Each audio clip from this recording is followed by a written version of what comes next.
What is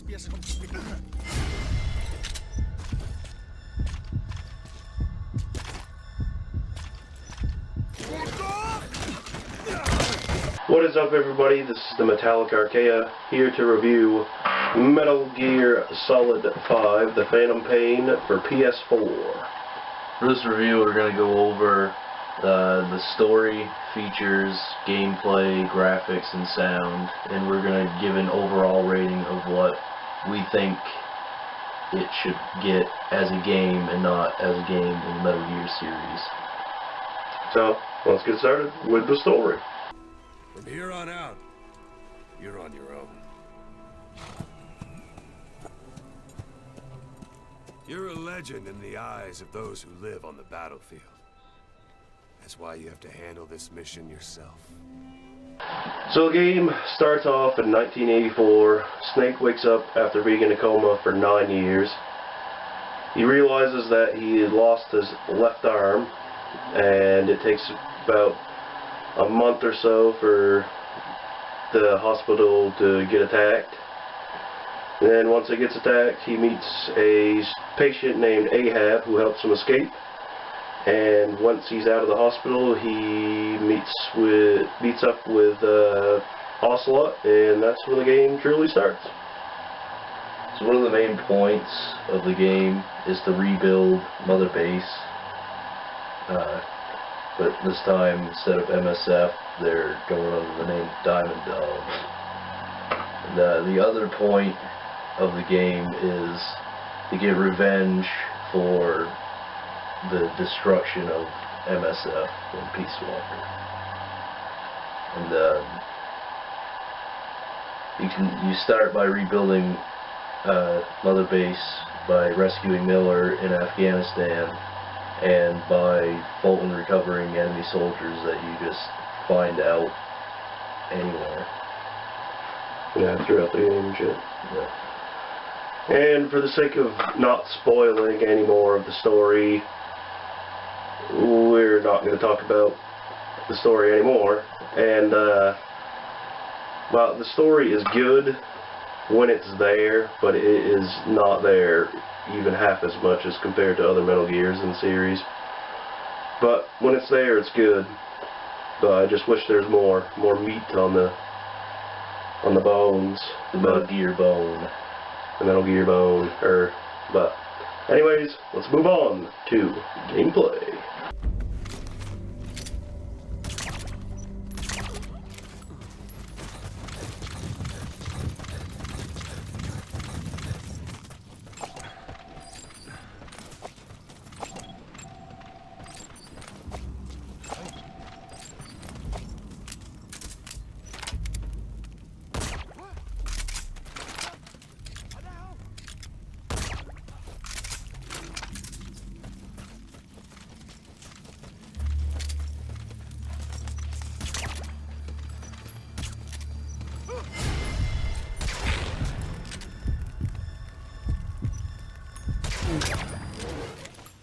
So to start off with the gameplay and features,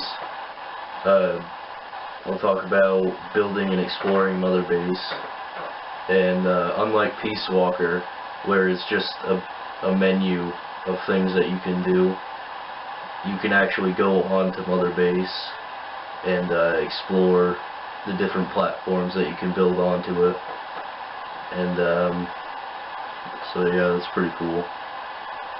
And the dispatch missions, the people that you get from Fulton Extraction, you can put them into different groups and send them out on missions. And get resources and shit. Yeah, and sometimes even other soldiers, like volunteers. And the soldiers that you Fulton extract, and the volunteers that you can get from dispatch missions, you can play as on side ops missions and main missions. Yeah. One of the newest features is the buddy system, which you can have 4 different buddies, which are D-Horse, D-Dog, which you find out in the wild, Quiet, and D-Walker, and they're all useful in their own way, which is pretty fucking awesome if you ask me. Another new thing is customizable weapons, vehicles, which vehicles is also another new thing. You can actually drive around and shit. It's pretty cool.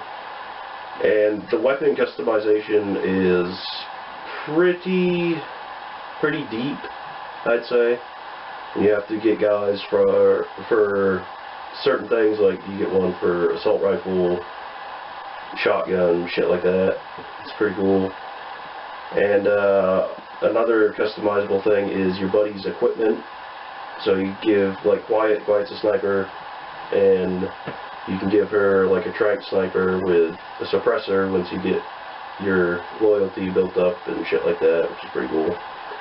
And another thing that is returning from Peace Walker is the staff management, which you just basically place guys with the best, like if you have an A guy in research development, obviously you're going to put him in fucking research and development.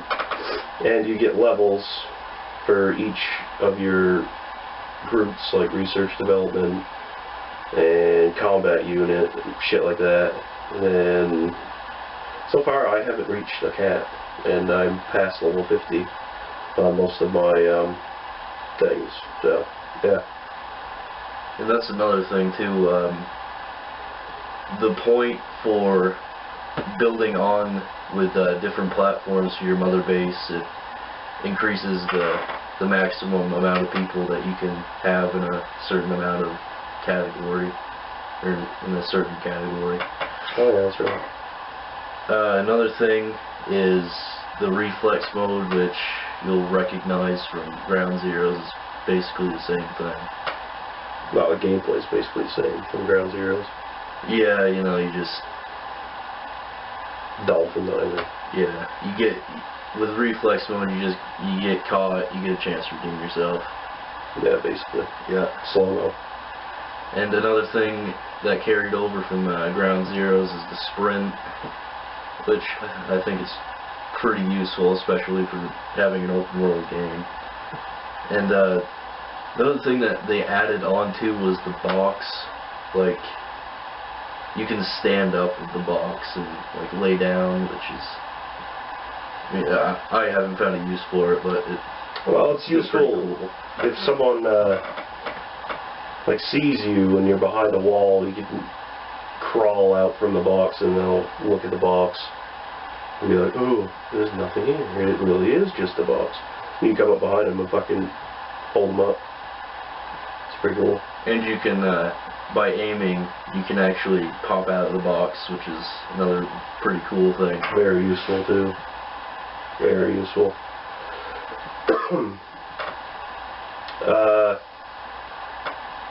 Another thing is the real-time weather. Yeah, real-time. I was spacing for a second. The real-time weather, which is pretty cool. Night and day cycles. And with weather, there's in Afghanistan, there's real-time fucking sandstorms. And in Africa, there's rain, which will help disguise your footsteps and shit like that. And the sandstorm helps with guards' visibility and all that wonderful nonsense. Another thing is, throughout the bases, you can find like pop tunes from that era. The 80s, like 1984 and beyond. Sometimes they're like remixes that were made in the 90s. But yeah, you can collect those, which is pretty fun to find. So that's something to collect, which is pretty cool. And also, if you hold up the guards, they will sometimes give you the locations of them, or other times give you blueprint locations, which blueprints are pretty useful if you have a high research development. Or they don't give you anything, because they're dicks. Yeah, or that. Because usually they're assholes. So, but anyways, we will move on now to the graphics and sound.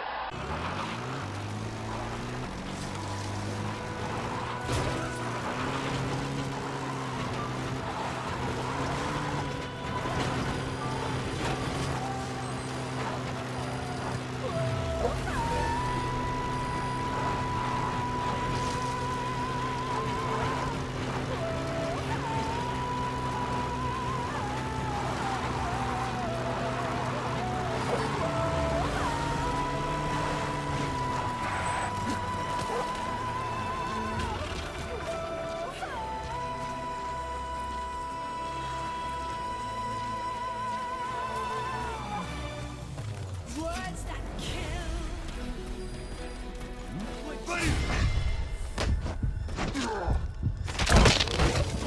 So now on to graphics and sound. Now the graphics on the PlayStation 4 are pretty fucking amazing, and runs 1080p and 60 frames per second, a pretty consistent 60 frames per second. I actually don't even think I've had any frame drop at all, which is pretty awesome. The lighting in this game is fucking just beautiful. The everything graphically is just awesome looking. And I mean the shapes, the basic shapes and shit like that, because it was made for last gen too. It could be better, but I honestly don't care. It just looks fucking beautiful. But yeah, so sound. Just the overall sound is pretty damn great. Just like little things too, like footsteps. That's a bad example, but Well, yeah, it's important in the fucking stealth game. yeah, just in general, like the voice acting, which Ocelot is played by Troy Baker. And Snake by Kiefer Sutherland. Just Should be David Hayter, but whatever. But yeah, just the overall sound is just really great. Yeah, it is pretty good.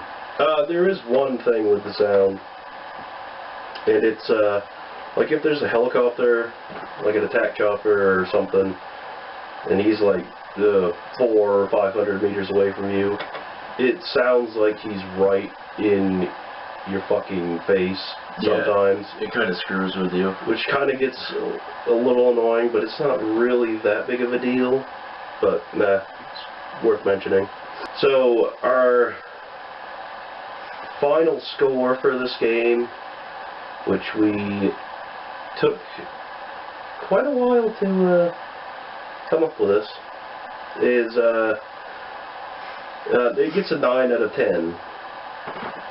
So we do a rating system based on all the things that we did. We give it a score of what we personally think each of the categories get, and everything added up to a 9 out of 10. So it is a really good game, and I do recommend you buy it. It's definitely worth it. And Metal Gear Online comes out in a couple days, this Tuesday. From when we're recording it. Yeah, from now, from when we're recording this. But yeah, it's definitely worth picking up.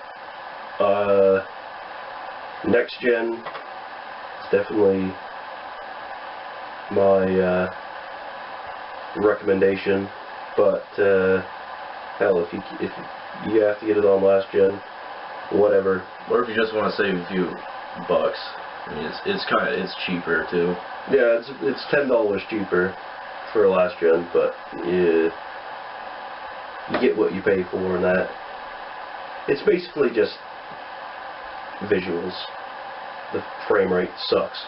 It really does. I can confirm on that too. Yeah, but yeah. Anyways, Metal Gear Solid 5: The Phantom Pain gets a 9 out of 10 from TheMetallicArchaea.